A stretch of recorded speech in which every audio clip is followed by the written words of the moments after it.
Hello learners, आज हम देखने वाले हैं डू और डज और डिड का डिफरेंस। हमने पिछले वीडियो में देखा था डज और डू किस तरह से इस्तेमाल होते हैं, किस तरह की सिचुएशंस में हम अपने सेंटेंसेस को बनाने के लिए डू और डज का इस्तेमाल करते हैं। आज हम इसके साथ डिड को भी लेकर आए हैं ताकि आप इन तीनों को अच्छे से अंडरस्टैंड कर पाएँ।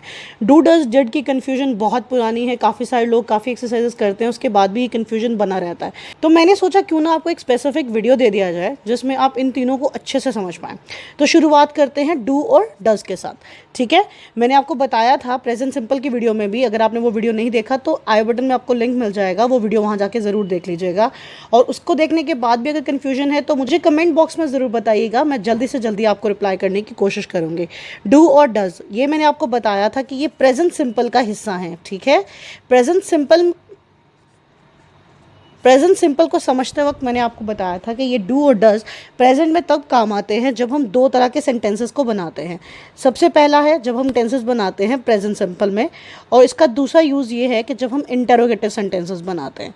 ठीक है, जब तक आप प्रेजेंट सिंपल में अफर्मेटिव यानी कि पॉजिटिव सेंटेंसेस बनाते हैं तब तक हमारे डू और डज का कोई काम नहीं होता।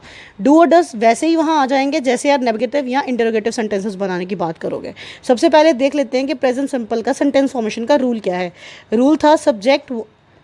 रूल है subject plus verb first form ES/S plus object.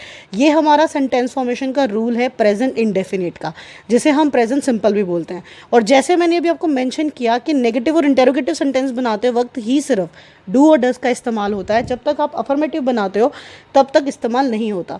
मैंने प्रेजेंट सिंपल की वीडियो में आपको डिटेल में समझाया गाइज, आप उसे देख लीजिएगा ताकि आपको पता चल जाए कि प्रेजेंट सिंपल कब कब और क्यों इस्तेमाल होता है।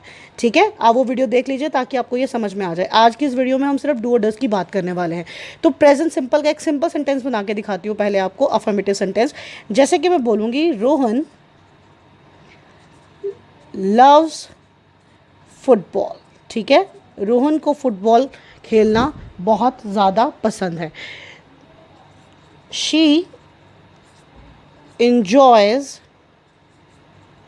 स्पोर्ट्स। ठीक है, ये अफर्मेटिव सेंटेंसेस है यानी कि पॉजिटिव सेंटेंसेस हैं, इनमें ना नहीं जैसा कोई भी शब्द नहीं है। पर अगर मुझे इसे नेगेटिव में कन्वर्ट करना है उस समय मुझे डू और डज का इस्तेमाल करना पड़ेगा।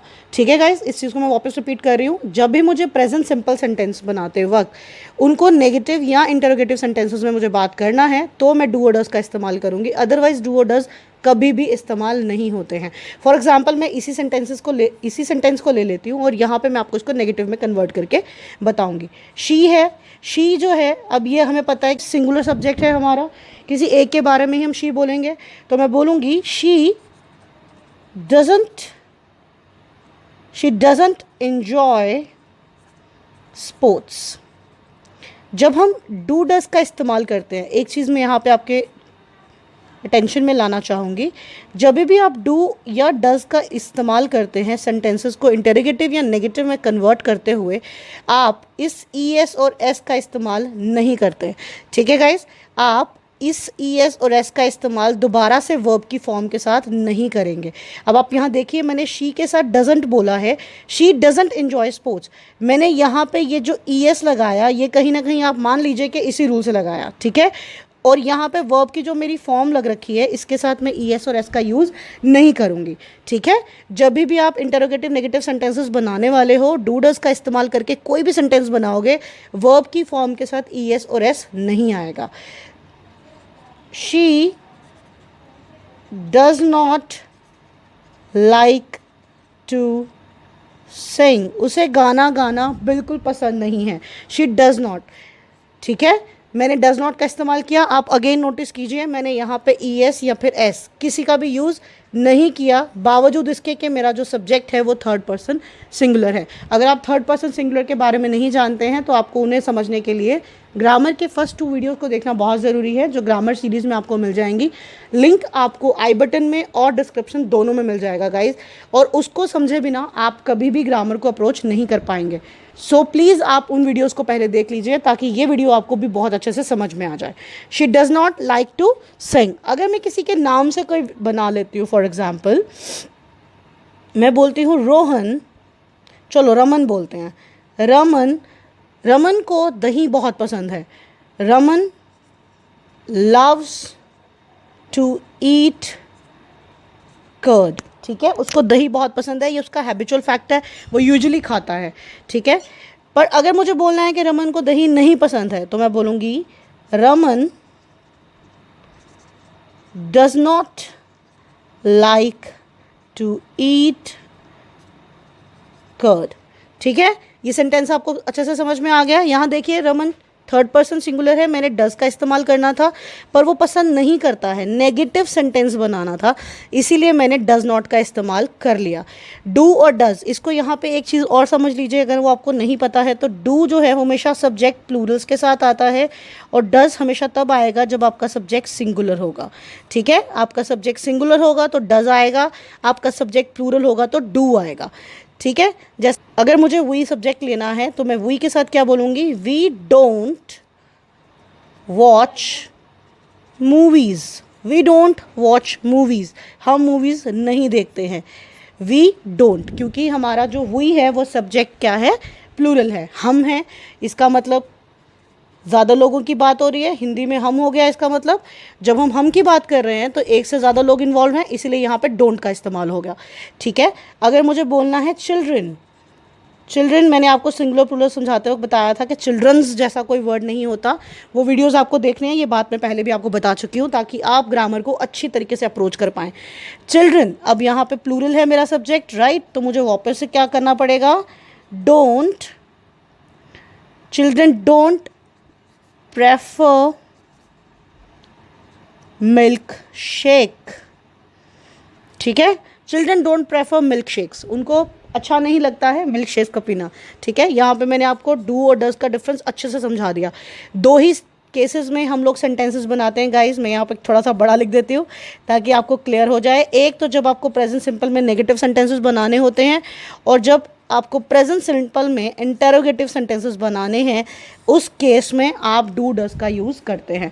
हमने नेगेटिव सेंटेंसेस के काफ़ी सारे एग्जांपल्स को देख लिया, अब हम थोड़ा सा इंटरोगेटिव को देख लेते हैं। हमें कुछ नहीं करना, हम अपने सब्जेक्ट से पहले अपने हेल्पिंग वर्ब्स को, यानी कि यहाँ पे जो ऑक्सिलरी वर्ब हैं डू और डज, इन्हें सब्जेक्ट से पहले ले आएंगे। जैसे कि मैं बोलूँगी डू यू लाइक कॉफ़ी, क्या आपको कॉफ़ी पसंद है, डू यू लाइक कॉफ़ी, मैंने यू से पहले अपने ऑक्सिलरी वर्ब को लाया और ये क्वेश्चन में कन्वर्ट हो गया। यू है इसीलिए मैंने डू का इस्तेमाल किया, और ये भी मैंने आपको बताया है कि डू जो है वो ऑल्दो अकेला भी हो सकता है, लेकिन ये हमेशा प्लूरल हेल्पिंग वर्ब को ही पिक करता है, हेल्पिंग वर्ब या फिर ऑक्सिलरी वर्ब को। ऑक्सिलरी का मतलब क्या होता है गाइज, ऑक्सिलरी का मतलब होता है जो सपोर्ट देता है, ऑक्सिलरी का लिटरल मीनिंग है जो सपोर्ट देता है, ठीक है, मदद करता है। तो ऑक्सिलरी वर्ब ये डू डज जो है ये हमारे प्रेजेंट सिंपल के ऑक्सिलरी वर्ब्स हैं, ठीक है। ये हमारे मेन सब्जेक्ट को और मेन वर्ब को हेल्प देते हैं अपनी बात को, यहाँ पर अपने मूड को प्रॉपर तरीके से बताने के लिए। अब अगर ये डू का एग्जाम्पल हमने देखा, अब एक डज का देख लेते हैं। Does Raman call you often, क्या रमन आपको कॉल करता रहता है, यानी कि आमतौर पर आप उससे बात क्या करते रहते हैं। तो यहाँ पर हो गया हमारा डज का इस्तेमाल, क्योंकि रमन जो है वो थर्ड पर्सन सिंगुलर है, हमारा सब्जेक्ट सिंगुलर है, इसीलिए हमें यहाँ पर डज का इस्तेमाल करना था। तो मैं इन शॉर्ट आपको वापस जल्दी से रिपीट करके बता देती हूँ कि किस तरह से डू और डज वर्क करते हैं।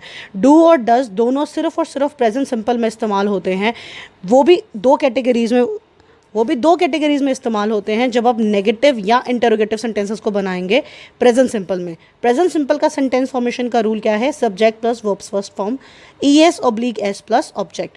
रोहन लव्स फुटबॉल, ये अफर्मेटिव सेंटेंस यानी कि पॉजिटिव सेंटेंस का आपके पास एक एग्जाम्पल है। इसी तरह से एक और एग्जाम्पल मैंने आपको दिया, शी इन्जॉय स्पोर्ट्स, ठीक है। शी इन्जॉयज़ क्यों बोला, क्योंकि ये थर्ड पर्सन सिंगुलर है, ये हमारा थर्ड पर्सन सिंगुलर है। हम डू और डज का इस्तेमाल कब करते हैं गाइज, जब हमें नेगेटिव या इंटरोगेटिव बनाना है। और ये ES और S यहाँ से गायब क्यों हो गया, ये गायब इसलिए हो गया है क्योंकि ये अफर्मेटिव सेंटेंसेस में ही अप्लाई होता है सिर्फ। नेगेटिव इंटरोगेटिव सेंटेंसेस बनाते वक्त डू और डज वहाँ आ जाते हैं और ये ES और S मेन वर्ब से गायब हो जाता है। She does not like to sing, यहाँ पे देखिए नेगेटिव सेंटेंस बनाया है, she does not like to sing, मैंने मेन वर्ब के साथ कोई ES या S का इस्तेमाल नहीं किया। और डज़ नॉट यहाँ पे इसलिए आ गया है, यहाँ पे डज़ का इस्तेमाल मैंने इसलिए कर लिया क्योंकि मेरा सब्जेक्ट जो है वो शी है, यानी कि थर्ड पर्सन सिंगुलर है। अगर आपको पर्सन्स की इन्फॉर्मेशन नहीं है तो इसके बारे में भी आपको डिटेल में अगर समझना है तो आपको वापस वही ग्रामर के 2 वीडियोस देखने होंगे जिसमें ये सब बातें आपको बहुत डिटेल में समझाई गई हैं विद एग्जांपल्स, तो आपको ये चीज़ वहाँ पे बिल्कुल क्लियर हो जाएगी। Raman loves to eat curd, Raman की किसी आदत की बात कर रही हूँ, क्योंकि वो मैं रमन की किसी आदत की बात कर रही हूँ कि उसे कर्ड खाना बहुत ज़्यादा पसंद है। और आदतें जैसे कि मैं आपको प्रेजेंट सिंपल समझाते वक्त बता चुकी हूँ कि प्रेजेंट सिंपल में ही फ्रेम की जाती हैं। Raman does not like to eat curd, मैंने उसी की बात को नेगेटिविटी में लाया है और यहाँ से ईट से और यहाँ से लव्स में से ई एस को हटा के यहाँ पे डज़ नॉट को फिट किया है, ठीक है। और अब आप यहाँ देखिए, यहाँ पे मैंने ईट के साथ कोई भी ई एस या एस अप्लाई नहीं किया। We do not watch movies, यहाँ पे प्लूरल फॉर्म में देख लेते हैं कि डू नॉट का कैसे इस्तेमाल होगा। वी की मैंने सेंटेंस लिया, वी हमारा यहाँ पे सब्जेक्ट है और डोंट लगा के मैंने ये सेंटेंस को कंप्लीट करके इसे नेगेटिव सेंटेंस में बनाया। प्रेजेंट सिंपल में नेगेटिव सेंटेंस बनाते वक्त डू और डज़ नॉट का इस्तेमाल होता है। Children don't prefer milk shakes, children को मिल्क शेक बिल्कुल पसंद नहीं है। चिल्ड्रन जो है वो प्लूरल है, इसीलिए यहाँ पे मैंने डोंट का इस्तेमाल किया। Children don't prefer milk shakes. Negative sentence और इंटरोगेटिव सेंटेंस बनाते वक्त हम लोग डू डज का इस्तेमाल करते हैं, ये मैंने आपको भी यहाँ बताया। और अब ये दो सेंटेंसेस हैं हमारे पास जो इंटरोगेटिव के सेंटेंसेस हैं, जिसको आप देख सकते हो। डू यू लाइक कॉफ़ी, क्या तुम्हें कॉफ़ी पसंद है, ये एक इंटरोगेटिव सेंटेंस है क्योंकि मैंने इसमें किसी से सवाल किया है, लेकिन वो सवाल वापस उसकी प्रेफरेंस के लिए है, इसीलिए मैंने इसको प्रेजेंट सिंपल में फ्रेम किया। रमन थर्ड पर्सन सिंगुलर है, इसीलिए मैंने इसके साथ डज़ का इस्तेमाल किया। Does Raman call you often, क्या रमन आपको आमतौर पे कॉल करता रहता है। तो चलिए अब हम देख लेते हैं डिड कैसे इस्तेमाल होता है और हमारा ये टॉपिक ख़त्म हो जाएगा। चलिए ओके गाइस, तो लास्ट शीट पे हमने देखा डू और डज़ का इस्तेमाल। अब हम देखेंगे कि डिड किस तरह से इस्तेमाल होता है और किस तरह से इसमें सेंटेंसेस बनाए जाते हैं। जिस तरह से आपने देखा कि डू और डज़ दोनों का यूज़ प्रेजेंट सिंपल में होता है, प्रेजेंट सिंपल में होता है, उसी तरह से डिड का इस्तेमाल पास्ट सिंपल में होता है, ठीक है गाइस। ये एक ऑक्सिलरी वर्ब है, ठीक है। ये जैसे ही डू डज है वैसे ही हमारा डिड है। ये तीनों के तीनों हमारे ऑक्सिलरी वर्ब्स हैं, यानी कि मेन वर्ब को सपोर्ट करते हैं। अब डिड का इस्तेमाल भी बिल्कुल सेम वैसे होगा जैसे डू डज का होता है प्रेजेंट सिंपल में, यानी कि इंटेरोगेटिव यानी कि सवाल बनाते वक्त इंटेरोगेटिव सेंटेंसेस में, और दूसरा क्या इस्तेमाल है नेगेटिव सेंटेंसेस में, ठीक है गाइस। सबसे पहले हम देख लेते हैं कि प्रेजेंट से पास्ट सिंपल का पता करना है हमें। पास्ट सिंपल का हमारा रूल क्या है, subject plus verb second form plus object. अब ये जो आप वर्ब की सेकंड फॉर्म देख रहे हैं गाइस, ये कभी कहीं और इस्तेमाल नहीं होती सिवाय पास्ट सिंपल के। हमेशा और ऑलवेज आपके पास अगर वर्ब को सेकंड फॉर्म को यूज़ करना है तो आपको सिर्फ पास्ट सिंपल में ही करना पड़ेगा और कहीं पे भी वर्ब की सेकंड फॉर्म यूज़ नहीं होती है, ठीक है गाइस। तो अब यहाँ पे एक सिंपल सेंटेंस पहले बना लेते हैं। आई कॉल्ड हिम, मैंने उसे फ़ोन किया था, ठीक है। I called him. अब अगर मुझे क्वेश्चन करना है क्या मैंने उसे कॉल नहीं किया था, तो मैं क्या करूँगी, सिर्फ डिड को यहाँ लगा दूँगी और डिड आई कॉल हिम। यहाँ पे मेरा मार्क ऑफ इंटेरोगेशन लगा के सेंटेंस कंप्लीट हो जाएगा और ये सवाल में कन्वर्ट हो गया। जब भी हमें पास्ट सिंपल में क्वेश्चंस बनाने हैं या पूछने हैं तो हम डिड को सब्जेक्ट से पहले ले आएंगे और हमारा क्वेश्चन बन जाएगा। इवन नेगेटिव सेंटेंसेस में भी इस तरह से करेंगे। I did not call him, मैंने उसे कोई कॉल नहीं किया, ठीक है। मैंने अपनी गाड़ी बेच दी है, आई सोल्ड माई कार, ये है मेरा वर्ब का सेकंड फॉर्म, मैंने अपनी गाड़ी बेच दी है। अब मुझे पूछना है, अगर मुझे कहना है मैंने अपनी गाड़ी नहीं बेची है, तो मैं बोलूँगी I did not sell my car, मैंने अपनी गाड़ी नहीं बेची है। Affirmative and this is our negative. और अगर इसी से मुझे सवाल बनाना है तो मैं सिर्फ इसको क्या करूँगी, डिड को सब्जेक्ट से पहले ले आऊँगी। Did I sell my car, ये क्वेश्चन में कन्वर्ट हो गया। और अगर आपको क्वेश्चन करना है इंटेरोगेटिव नेगेटिव तो आप कहेंगे didn't I sell my car, and that's the interrogative negative question, ठीक है। इसमें इंटरोगेटिव भी है और नेगेटिव भी है। ये है हमारे डू डज और डिड का इस्तेमाल। Did comes when we are talking about the past simple to frame questions and to make negative sentences in past simple, we make the use of did. And when it comes to the do and does part, we use do and does, both of these two, as auxiliary verbs in present simple when we are trying to make interrogatives or negative sentences. I hope you like the video. Thank you. I am hoping learners कि आपको ये video lesson अच्छे लग रहे होंगे, आप इन्हें enjoy कर रहे होंगे। अगर आपको ये चैनल अच्छा लग रहा है और आप चाहते हो कि मैं इसी तरह के वीडियोस अपलोड करते रहूं, तो प्लीज मेरे चैनल को सब्सक्राइब करो, बेल के बटन को प्रेस करके ऑल नोटिफिकेशन पे प्रेस कर लो, ताकि आपको हर एक वीडियो को नोटिफिकेशन सबसे पहले मिल जाए। कमेंट आपको जरूर करना है आपकी एप्रिसिएशन को या फिर आपके डाउट्स को, ताकि मैं आपका डाउट क्लियर कर सकूं, क्योंकि ये चैनल उसी मोटो के लिए बनाया गया है। Thank you so much, see you very soon.